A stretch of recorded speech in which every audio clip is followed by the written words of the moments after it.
Boa noite. Boa noite, pessoal. Tudo bem aí com vocês?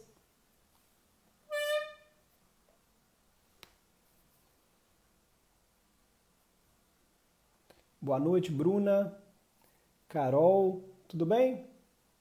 Sejam bem-vindas à live de hoje, Matheus. Tudo tranquilo aí, pessoal? Vocês estão chegando aí para nossa live de hoje, nossa live sobre 3 recursos que vão te ajudar a chegar ao diagnóstico com segurança. Bom dia, Francisco, Felipe, Nath, Bruna. O áudio tá bom, pessoal? Vocês estão me ouvindo direitinho? Se puder dar um retorno aí. Legal, Bruna. Obrigado.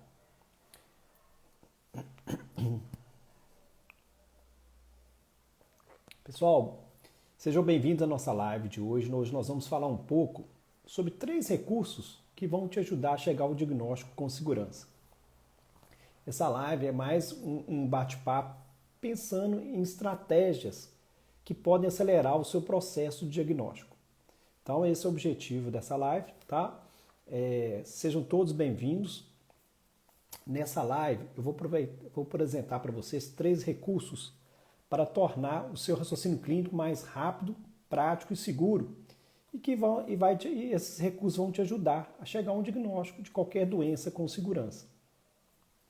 Mas antes de começar a live, eu queria dar um recado, avisar que essa live de hoje, como a live de ontem, foi uma live de aquecimento para imersão, diagnóstico seguro que nós vamos ter no dia 21, 23 e 25 de agosto. Tá? Então essa live, nessa imersão diagnóstico seguro, para quem está me conhecendo hoje, eu sou Luciano Coelho, tá? Sou médico especialista em clínica médica pelo FMG, já sou médico gastroenterologista e professor de semiologia, já com mais de 50 anos de experiência, mais de 20 anos de experiência, né? 50 não, né, gente? E nessa imersão eu vou mostrar os fundamentos do método para você também chegar ao diagnóstico com segurança, tá?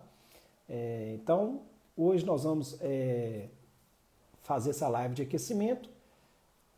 Para entrar na imersão, você precisa fazer a inscrição no link que está na bio do perfil, mas pode fazer no final da live, tá? Não precisa sair agora da live, não. Quando terminar a live, vocês podem ir no link que está na bio e fazer a inscrição para essa imersão que vai acontecer, então, dia 21, 23 e 25 de agosto, ok?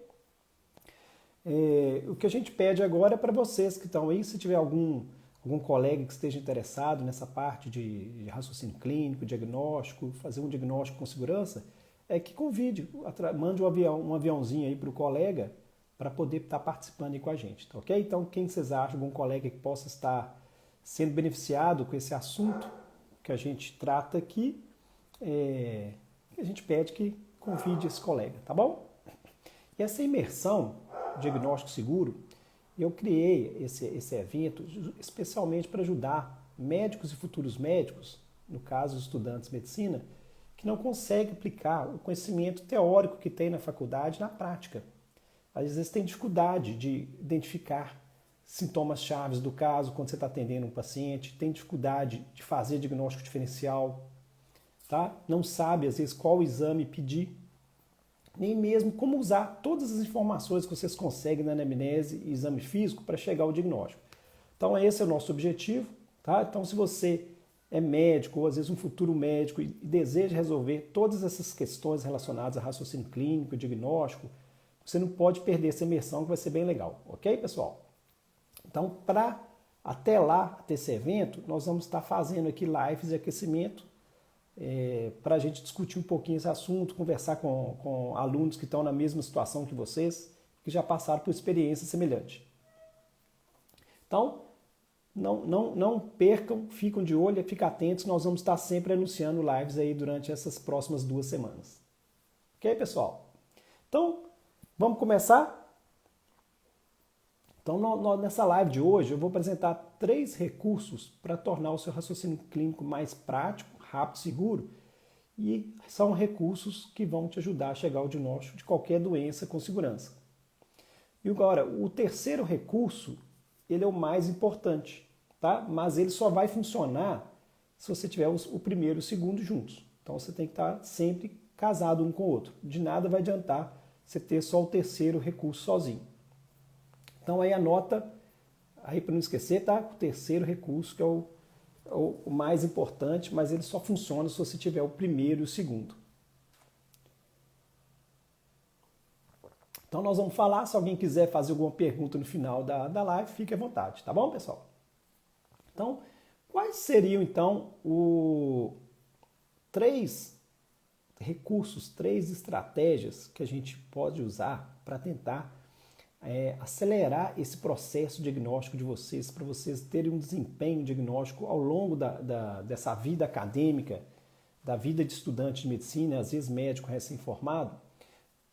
Quais são esses 3 recursos que eu sugiro para vocês, que eu acho importante a gente que já tem uma vivência maior na medicina? O primeiro seria ter um mentor, tá? Um mentor ou mais mentores. Porque a importância de ter mentor no campo da medicina, seja em qualquer área que você for fazer, e no desenvolvimento do raciocínio clínico, essa importância não pode ser subestimada. A gente percebe isso no dia a dia.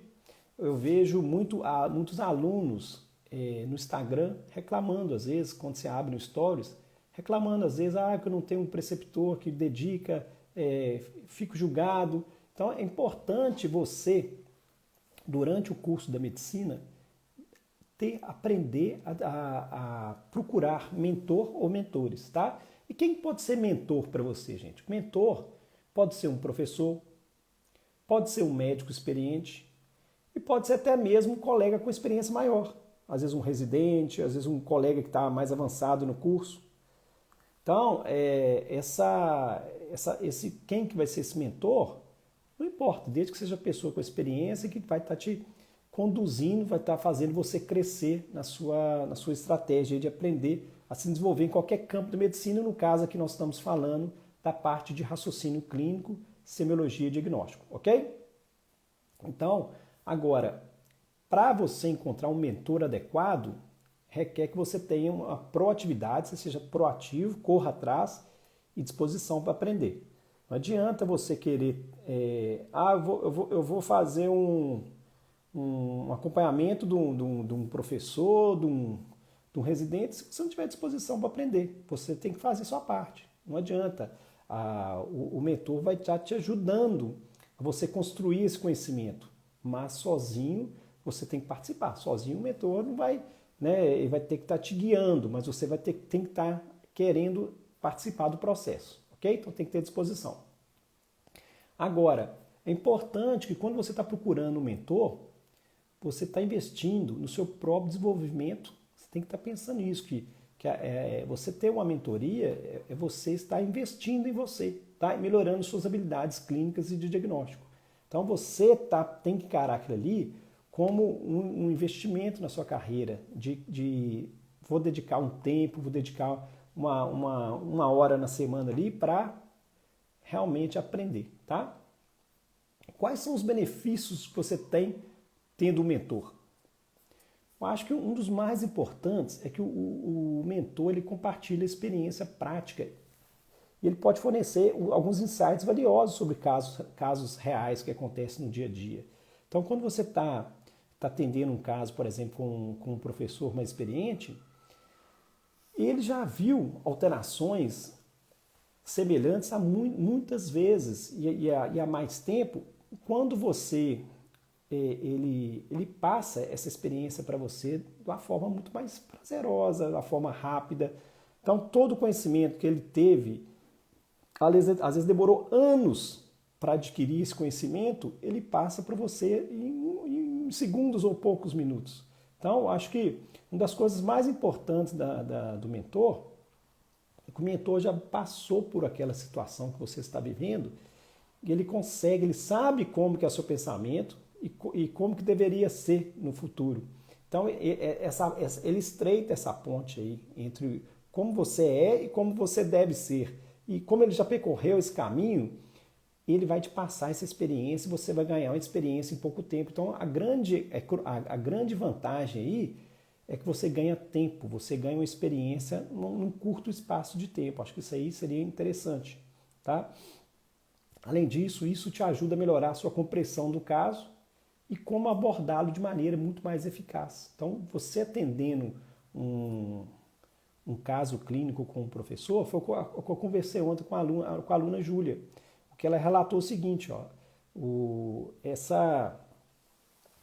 você tendo um mentor, você vai aprender muito mais do que você aprenderia sozinho, porque você está no nível da faculdade, você está no nível aqui, ó, você está estudando uma coisa aqui.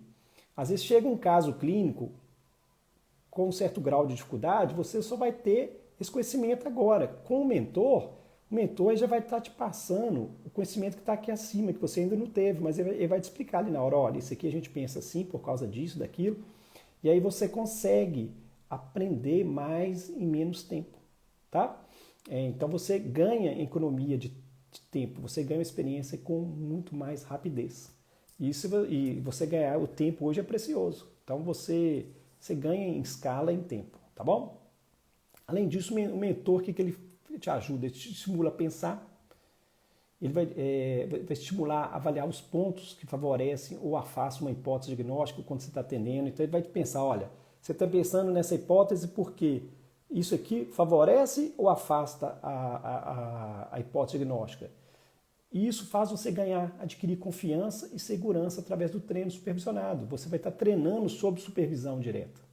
Então, esse aí é uma grande vantagem de você ter um mentor. Você vai praticar sob supervisão e é um momento que você pode errar. E aí você pode aprender com os erros. Isso para não ter que errar no futuro, na frente de um paciente. Tá? Então, você com o mentor, ele vai te dar uma retaguarda ali, você vai ter aquele treino sob supervisão e isso vai te dar uma segurança para quando você for andar com as próprias pernas, você já vai estar seguro e pronto para cair no mercado de trabalho, tá bom? Então esse seria o primeiro recurso que eu acho importante para você chegar ao diagnóstico com segurança, ter uma estratégia para acelerar esse processo, seu diagnóstico, ter um mentor vai acelerar, é um catalisador desse processo. Outro recurso, seguir um método. É importante você ter um método para organizar as suas ideias. Como você vai fazer desenvolver essa organização dos dados, por exemplo, que você tem na anamnese, no exame físico, como que você vai organizar isso para resumir, para fazer um diagnóstico, para ver qual exame que você vai pedir. Então você tem que ter um método de organização, você tem que sistematizar isso. É importante. Então, por exemplo, alguns exemplos que a gente pode, algumas estratégias que a gente pode usar para ter dentro desse método. Lembrar que, primeira coisa, é importante a gente obter uma história clínica detalhada, porque essa história clínica ali, detalhada, quando você faz uma anamnese muito bem feita, isso nos ajuda a identificar pistas relevantes ali e excluir possíveis diagnósticos. Então, às vezes, na anamnese ali, você pega uma pista que é essencial para o diagnóstico. E às vezes você pega um detalhe também que vai afastar outro. Hoje eu estava dando aula para os alunos da minha faculdade, eu dando justamente a aula de isquemia miocárdica para os alunos. Eu contando um caso que eu estava fazendo a anamnese de um paciente, que o paciente, como eu sou gastroenterologista, ele me procurou com uma dispepsia, um mal-estar ali na região epigástrica. E ele falando da dispepsia, e de repente ele me fala que estava tendo, seu doutor, ele olhou para a esposa, um olhou para o outro e falou assim, olha, ô doutor, agora eu estou tendo esse mal-estar, esse desconforto aqui, não é que eu estou tendo relação sexual. Aí que acende o alerta. O desconforto na região epigástrica relacionada a esforço físico, no caso ali a relação sexual, sugeria uma isquemia miocárdica. Como a parede inferior do coração dói ali no epigastro, aí que acendeu o alerta. Então foi um detalhe da anamnese ali, fez total diferença no diagnóstico desse paciente. E aí, quando você vai avaliar, um paciente hipertenso, diabético, então assim, com alto risco para doença coronariana, então esse paciente realmente foi para um cateterismo e mostrou que realmente tinha uma lesão isquêmica ali. Graças a Deus há tempo de ser abordada e graças a Deus foi um bom resultado. Mas mostrando que às vezes uma anamnese detalhada vai fazer diferença, mas você tem que ter uma estrutura de anamnese, de organização. Tá? Então é importante explorar bem os sintomas do paciente. Então, um exemplo, eu gosto de contar casos, né? Mais um caso, por exemplo, chegou uma paciente para mim queixando uma tosse seca e empachamento. Então, procurou o gás por causa de tosse seca e empachamento. Aí o pessoal, não sei se eles pensam em refluxo, né? Alguém caminha, comenta, algum conhecido. Mas quando esse paciente chega, você vai perguntar como que é a tosse seca. Ah, doutor, essa tosse seca é quando eu me deito. É só quando eu deito. Tá? E fica empachado. Moral da história, só para não ficar prolongado. Eu estou conversando com essa paciente, eu estou vendo a jugular dela toda engurgitada. Tosse seca de decúbito, ela estava tendo uma congestão pulmonar de decúbito, ela estava tendo uma ortopneia. Então, a ortopneia, né, a insuficiência cardíaca do lado esquerdo, está tendo congestão pulmonar. Se ela estava engurgitada aqui, ó, ela tinha uma insuficiência cardíaca do lado direito também, tinha uma insuficiência cardíaca congestiva. E por que ela estava tendo empachamento? Porque ela estava tendo congestão de órgãos abdominais, congestão visceral ali, devia estar tendo excesso de sangue, do mesmo jeito que o fígado estava inchado de sangue, uma hepatomegalia congestiva, no exame físico que a gente viu, ele estava com ascite, estava com edema de membro inferior, os vasos do estômago ali, do intestino, já está tudo congesto. E é por isso que estava tendo esse empachamento. Então, mostrando que quando você faz uma anamnese bem feita, detalhada, aqueles detalhes fazem a diferença. Então, você tem que ter essa organização, tem que ter um método aí, né? Um método de colher a anamnese, de examinar, um método de processar essas informações, de organizar as informações que você tem, para sistematizar, para facilitar o seu raciocínio e chegar ao diagnóstico com segurança. Então, isso facilita muito. Os alunos falam isso, depois que tem contato com o método de raciocínio, as coisas ficam mais claras, tá? E isso aprende rápido. Isso é interessante. Então, além da anamnese detalhada, é importante, é óbvio, né? Mas é importante a realização de um exame físico minucioso, isso é fundamental, porque alguns sinais sutis podem fornecer informações valiosas. É o caso dessa paciente. Essa paciente, eu conversando com ela, eu vendo um engurgitamento jugular dela. Então, mostrando que ela realmente tinha o sinal de insuficiência cardíaca congestiva, insuficiência cardíaca do lado direito. Tá? Então, é importante o exame físico minucioso. Me encaminharam, alguns meses atrás, um paciente com metástase hepática e com nódulos no fígado, metastático, de etiologia a esclarecer. E aí eu fui examinar o paciente, né, fui examinar o abdômen, aí eu comentei com ele assim, ó, olha, eu preciso avaliar a sua região inguinal para avaliar se tem algum linfonodo, porque você tem metástases ali no fígado, tem que pesquisar linfadenomegalia. Eu falei, eu posso examinar a região da virilha? Posso, doutor. Ah, doutor, eu estou com um caroço aqui na axila. Aí, na hora que eu olhei a axila, ele tinha uma linfadenomegalia enorme na axila dele. E aqui do lado tinha, no tórax, uma mancha melanodérmica grande, mas que falou que era uma mancha de nascença, mas aquela mancha bem negra, né? E uma pinta, não é uma pinta, é bem grande. E nessa mancha tinha já como se fosse uma pereba maior, né? Ele falou, doutor, acho que isso aqui é um berne que está me ferroando aqui. Então, mostrando que no final das contas o diagnóstico era um melanoma metastático, que pela suspeita da lesão aqui cutânea foi melanoma mesmo, né? E realmente confirmou. Mas mostrando, gente, que o exame físico, esse paciente já tinha passado em pronto-socorro, lógico que o atendimento pronto-socorro é mais urgente, né, não tem para ficar olhando muito, mas assim, ninguém dando bola para essa lesão axila. Então, se eu não tivesse falado com ele dos linfonodos inguinais aqui, ó, ele nunca teria me falado dos linfonodos axilares, né? E eu não teria, às vezes é passar batido. Então, mostrando a importância de um exame físico minucioso, você tem uma sistematização do exame físico.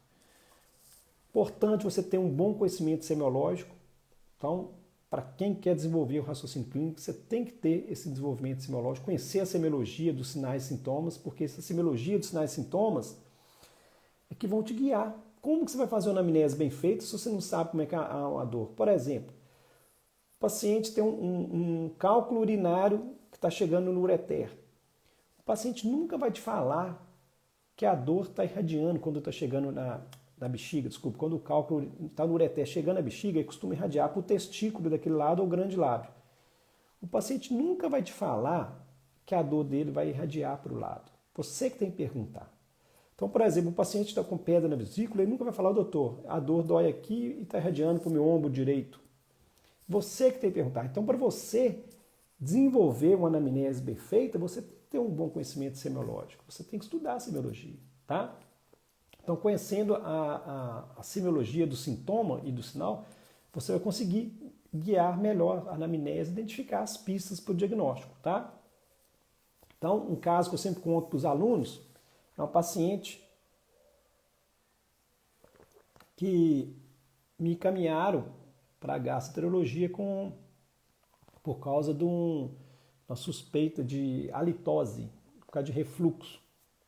Mas aí a minha secretária me liga antes no telefone e fala, doutor, você poderia chegar mais cedo, porque a paciente é a segunda paciente agendada, mas ela está com vergonha de ficar perto dos outros pacientes, que ela falou que está com cheiro de carniça. Então eu falei, nossa, então eram as coisas sérias, é esquisito, né? E aí quando eu fui conversar com essa paciente, ela não era halitose, ela falava assim, doutor, só no que eu tuço que dá esse cheiro forte. E aí, ela tinha uma dor torácica também, na época eu suspeitei realmente uma pneumonia, e o que chama atenção é o seguinte, quando você vai ler no livro de semiologia, fala que o escarro fétido e pútrido direciona o raciocínio para o abscesso pulmonar e anaeróbio. Né? O Carlos até colocou aí abscesso pulmonar. Então, mostrando, né? Parabéns pela semiologia aí, Carlos. Então, mostrando que quando você tem uma semiologia mais definida, você já fica... Então, eu já mandei essa paciente para o pronto-socorro para pedir um raio-x. Voltei do consultório, depois do consultório passei lá no pronto-socorro. Tinha uma imagenzinha leve, assim, leve, não tinha muita coisa no lobo médio ali do pulmão. Não estou lembrando o lado certinho. E aí, na hora que eu pedi a tomografia, já mostrou lá que era abscesso. E aí, independente, antes de ver a tomografia, tinha uma imagenzinha, eu já entrei com clindamicina, ceftriaxona e clinda, para cobrir anaeróbio. Então, pelo cheiro do escarro, não precisava da tomografia para você ter noção que era um anaeróbio ali e a suspeita ali de abscesso era importante. Então, mostrando, gente, que quando você conhece a semiologia, diagnóstico sinusite, mas o cheiro era meio bem pútrido, tá, Carlos? O Carlos colocou a diagnóstico de sinusite, pode sim, tá? Mas estava bem fétido e tosse. E quando, na realidade, ela tinha era vômica. Que ela tinha um abscesso, na hora que ela tossia, aquele material necrótico do abscesso, a vômica é aquela conexão, quando você tem uma comunicação anômala ali com o brônquio, na hora que você tosse, que é parente com aquela caverna ali, né, que estava com aquele abscesso, aquele material necrótico estava drenando ali pelos brônquios, e aí você eliminava aquele material fétido. Então, o que ela tinha era essa vômica aí. Então, mostrando que quando você conhece a semiologia, você consegue melhor direcionar a sua própria anamnese e o exame físico, tá bom? Dentro do método de raciocínio, é importante você desenvolver habilidades de reconhecimento de padrão. É importante você aprender a identificar padrões clínicos, reconhecer sinais sutis que nos levam às hipóteses diagnósticas mais precisas. Esse aí foi um caso. Esse caso, eu reconheci um padrão. Pelo escarro fétido dessa paciente, esse cheiro pútrido, já pensei, opa, tem anaeróbio aí na jogada. Então você começa a reconhecer o padrão, tá? E aí, como que você reconhece? Quando você encontra semelhanças com casos anteriores ou padrões clínicos conhecidos, você pode formular hipóteses diagnósticas mais rapidamente, aí você chega ao diagnóstico mais fácil. É lógico, isso aí, gente, exige prática e um conhecimento mais profundo. É importante você ter já tido contato com o caso ou lido alguma coisa a respeito. Então, por que os médicos fazem diagnósticos médicos, professores, você está lá quebrando a cabeça, o professor te faz um diagnóstico rapidinho para você, para que chegue lá, não, isso aí é isso. Porque ele já viu um caso semelhante no passado e ele reconheceu esse padrão da doença e ele faz o diagnóstico mais rápido. Tá? O aluno, como ele não viu, ele vai demorar para chegar a esse diagnóstico. Então, por isso que quando eu falo, quando você tem um mentor, o mentor já te passa essa experiência de mão beijada, te entrega ali. Tá? Então, à medida que você vai ganhando experiência, é que a sua intuição, que esse é o diagnóstico intuitivo que a gente fala, né? Ele bate o olho, já intui, já chega com atalho mental, já chega ao diagnóstico, vai se tornar uma ferramenta muito valiosa para você. E agora, como é que você melhora esse diagnóstico intuitivo? É vendo o caso, né? Você vai ganhando experiência e lendo, estudando o caso. Por exemplo, esse caso do abscesso pulmonar que eu tive, eu nunca tinha atendido assim, um caso com escarro pútrido, abscesso pulmonar assim. Mas, como eu dou aula de semiologia já tem anos, eu escutei, eu já estava com essa frase na minha cabeça, na minha memória, de tanto repetir. Tá? Outro exemplo, outro dia, eu nunca tinha escutado um sopro mamário, daquele da lactante. Todo semestre eu dava aula para os alunos, falava, que coisa, eu fico dando essas aulas de sopro inocente e não chega isso para mim. E aí chegou uma paciente lactando, né, estava amamentando, eu escutei aquele sopro musical típico, né, que aí você reconhece o padrão. Então, mostrando aí quando você reconhece, tá? Então, como é que funciona esse diagnóstico intuitivo, pessoal? Vou perguntar para vocês rapidinho, pai bola, vocês me respondem. Chega um paciente para você com tosse seca, perda do olfato e paladar. Qual que é o diagnóstico? Escreve aí, fazendo favor. Chega um paciente para você com tosse seca, perda do olfato e paladar. Qual que é o diagnóstico? Vamos ver se esses são bons diagnósticos.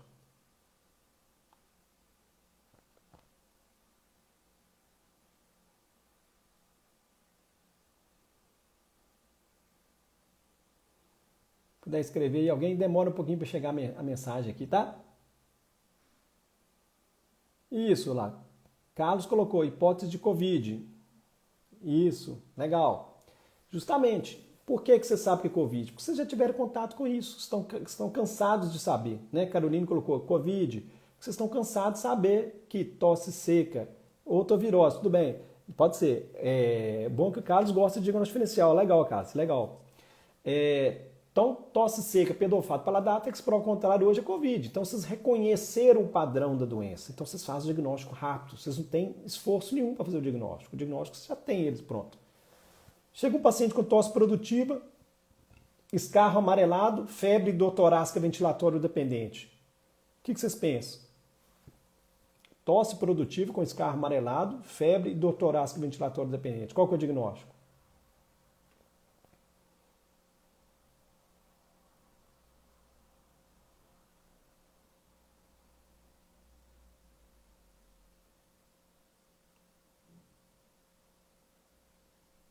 Pneumonia, isso mesmo, né? Então vocês reconhecem esse reconhecimento. Então eu vou contar um caso aqui para vocês verem. Quando você não tem, isso mesmo, Carolina, pneumonia clássica, né, bacteriana.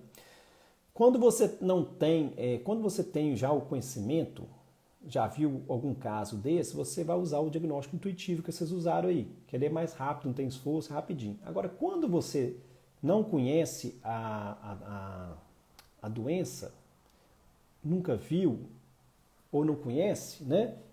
Ou o diagnóstico é mais difícil, uma doença mais rara, você não vai ter esse diagnóstico intuitivo. Então você vai ter que ir para o raciocínio analítico, vai ter que analisar o sinal e o sintoma. Então, dá um exemplo para vocês entenderem aqui, fica mais fácil.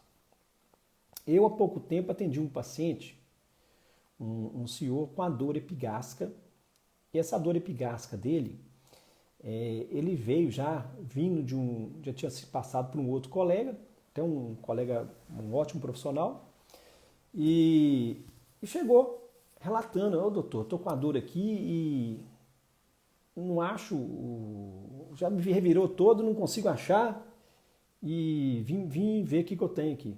Só que assim, eu tinha uma dor epigástrica Chegou lá, a endoscopia tinha só uma gastrite, então para tirar da cabeça dele que aquilo não era só uma gastrite leve, né, que fala gastrite com o paciente, ele não larga isso mais, né?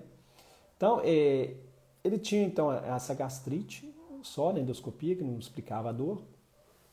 Tinha ultrassom, ressonância de coluna, tinha colonoscopia, tomografia, tudo normal.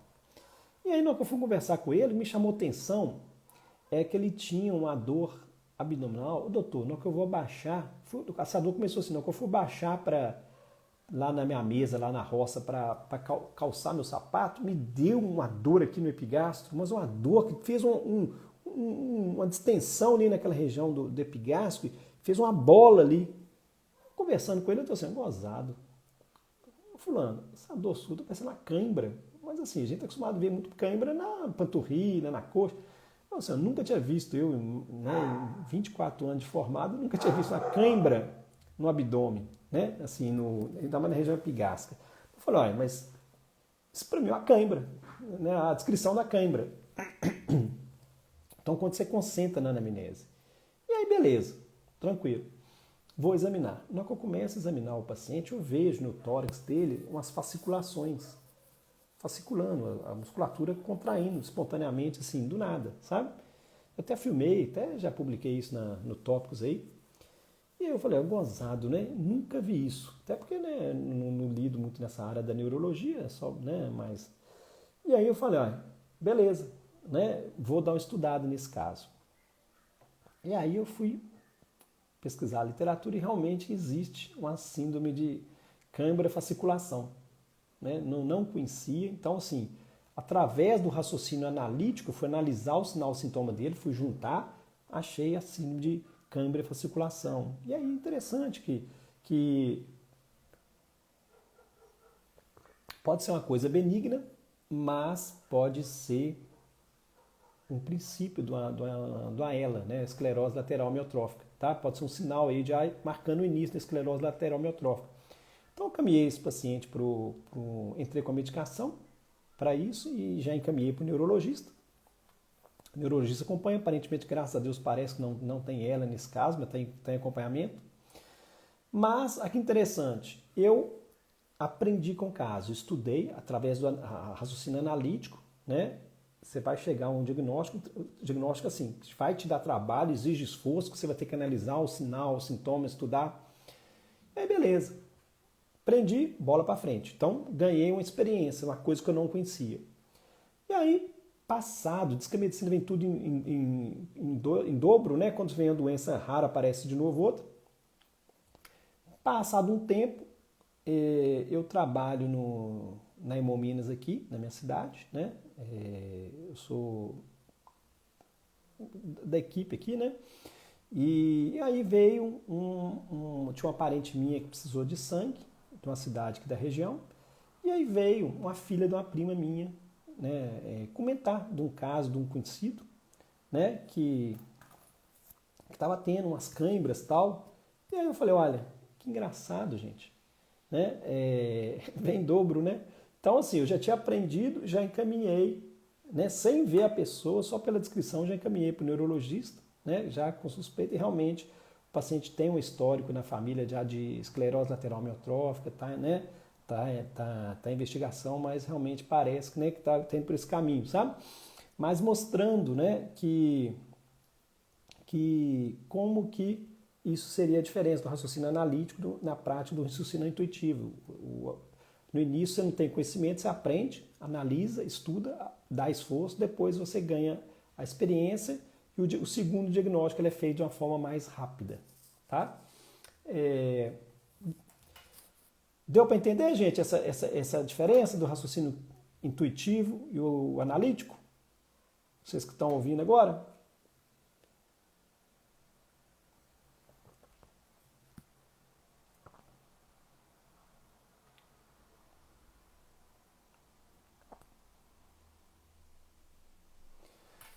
Beleza, Carlos? Valeu. E aí, gente, então a gente já falou então dos 3 recursos que podem ser essas estratégias para melhorar o seu processo diagnóstico, de chegar ao diagnóstico com segurança. Então, primeiro tenha um mentor, tá? Procure um mentor que possa te ajudar nisso. Legal, legal, Marília. Tem um mentor ou mentores, tá? Aí, né, é importante, você vai ganhar tempo, experiência de uma forma assim absurda, vai te guiar nesse processo, tá? Pra você ganhar essa confiança, né? Tenha um método para organizar essas informações todas. Então, disso tudo que você está vendo aí na anamnese, exame físico, como é que você vai chegar ao diagnóstico, é importante você sistematizar isso, ter um método para chegar nesse caminho mais fácil. Então, isso facilita o seu trabalho. Eu vejo os alunos ficam assim, nossa, a gente tem tanta coisa, a gente estuda tanta doença, tanto sinal, não que o paciente reclama tudo junto para a gente. Né? Isso foi a fala da Júlia ontem. Que tanto de informação, a gente fala, como é que eu conecto os pontos? Né? Então é importante você ter um método para organizar isso aí, pôr a casa em dia. Tá? E qual que seria o último, que é o mais importante, mas é importante você estar junto com os outros dois? É você estar num ambiente com pessoas que buscam o mesmo que você. Tá? Então é importante o ambiente hoje em dia, isso é muito falado, o ambiente dita muito como você é. Então eles falam, você é muito, muito parecido com as pessoas que estão próximas de você. Então é importante você estar num ambiente que vai te pôr para frente, que vai te dar essa confiança, essa segurança e vai te guiar, né? Vocês vão andar juntos, sempre todo mundo na mesma vibe, no mesmo nível, para evoluir, para chegar, né, ganhar essa confiança para fazer o diagnóstico aí de qualquer doença com segurança. Então é importante, gente, estar no ambiente que você discuta casos clínicos. É importante, porque a discussão de caso clínico é a melhor forma de você unir, estreitar a teoria com a prática, tá? Então você tem aquela teoria na faculdade e a prática está aqui, ó. Tá? Quando você discute, o paciente real está aqui, a teoria está aqui. A discussão de caso clínico aproxima esses dois. Então isso é importante demais. Eu não consigo conceber, não conheço nenhuma forma melhor do que você pegar o que você aprendeu na faculdade e organizar isso tudo e desenvolver, que é através do caso clínico. Tá bom? Então, a discussão de caso clínico ela é essencial, extremamente importante no desenvolvimento do raciocínio clínico e na melhora do seu processo de diagnóstico. Isso aí não tem dúvida, tá bom? Quando você discute de caso clínico, você aprende de uma forma ativa. Você aplica aquele conhecimento teórico seu na solução do problema do paciente, na situação do mundo real. Então, isso aí você aprende de uma forma bem ativa e isso favorece a sua compreensão do caso, tá? Quando você está discutindo caso clínico, você está aprendendo a fisiopatologia da doença, por que aquele sintoma ocorre, o que acontece com o corpo da pessoa, o que aquela doença faz, que faz com que ele tenha aquele sinal e sintoma. E quando você estuda isso, você está tão querendo resolver o problema do paciente que você fica animado, curioso, quer resolver e você memoriza isso mais fácil, você não esquece, é interessante. Então, ontem nós fomos discutir um caso no nosso grupo, né? No nosso curso de raciocínio. Os alunos estão assim, não, professor, estou doido para saber o diagnóstico, estou doido para saber. Fica curioso, está todo mundo naquela comunidade querendo chegar a um diagnóstico e querendo ver, será que eu acertei? Será que então e todo mundo na mesma onda, no mesmo clima, né? Então, é interessante que na discussão de caso clínico você vai ter contato com pontos de vistas e raciocínios diferentes.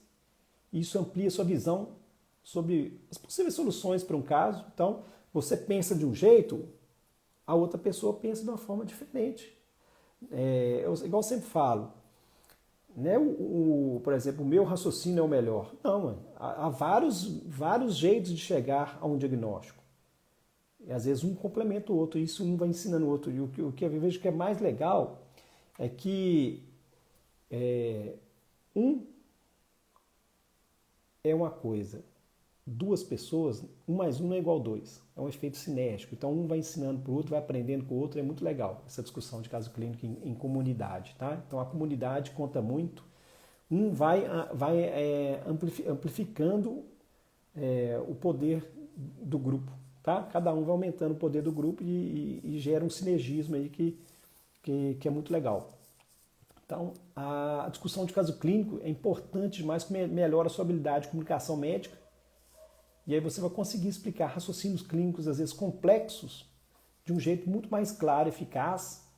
Então, é que você começa a aprender a passar um caso, por exemplo, para um preceptor, quando você está no internato. É uma reclamação de muitos alunos que ficam com medo. O professor fala, ó, o que está acontecendo com esse paciente?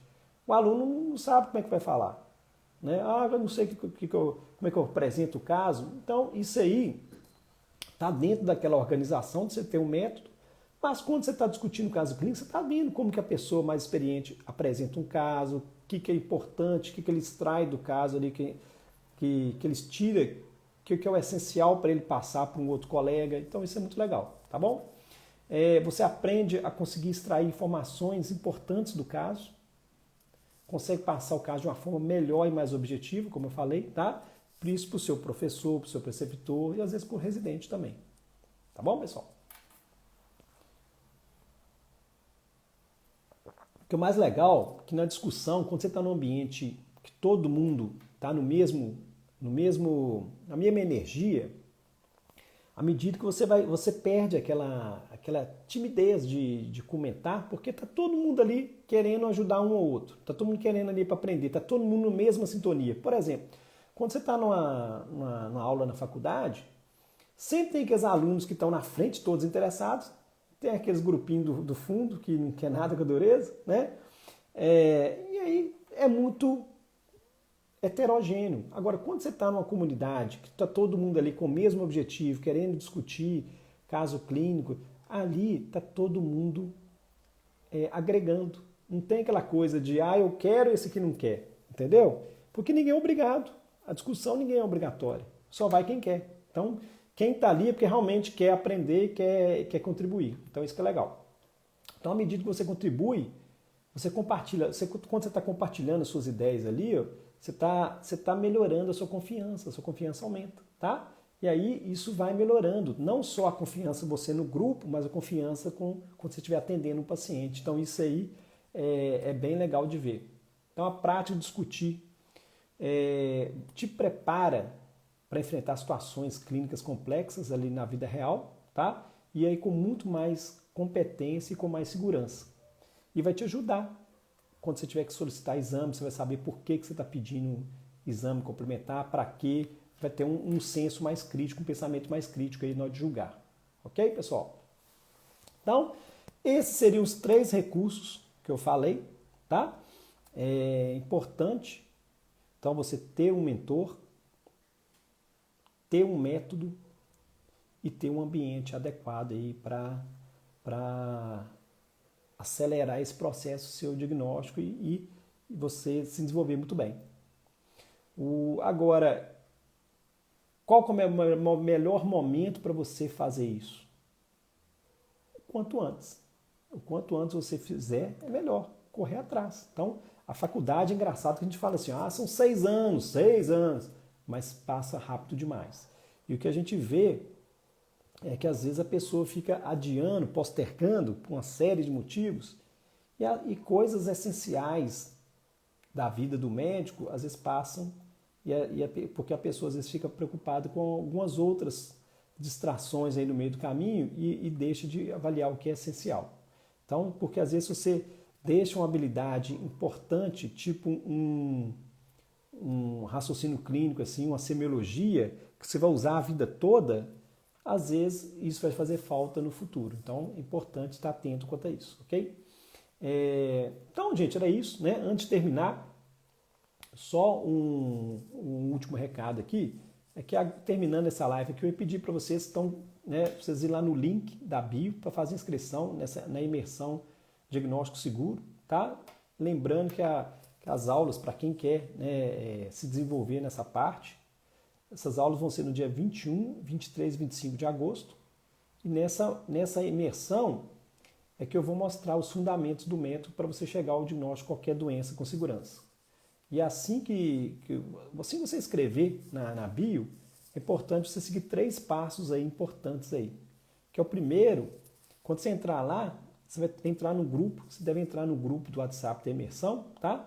Porque nesse grupo nós vamos brigar, Carol. Nesse grupo do WhatsApp é onde você vai receber o acesso a todas as aulas do evento, que a gente manda as aulas para quem está lá no grupo, tá? E esse grupo é só para a gente mandar, eu e a minha equipe mandar essas mensagens, não tem nada de ficar trocando informação não, tá? É importante a gente, além de você entrar no grupo do WhatsApp, é importante você entrar no e-mail que usou para fazer a inscrição e responder uma pesquisa.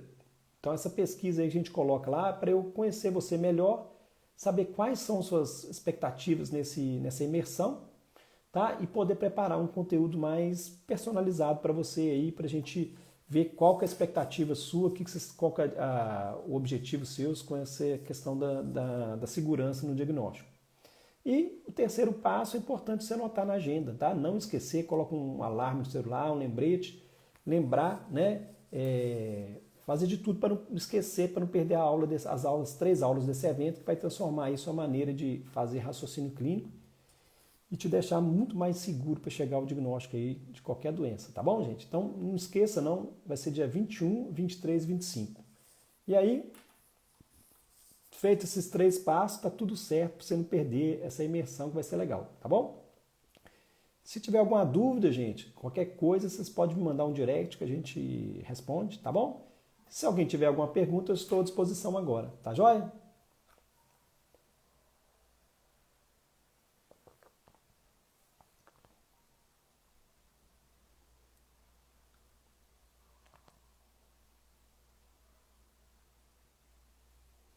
Caroline, obrigado, Caroline, obrigado pela mensagem aí, tá? Um prazer aí. Sempre é um prazer estar falando com vocês, né, gente? Quando você fala de um assunto que você gosta, é tranquilo, né?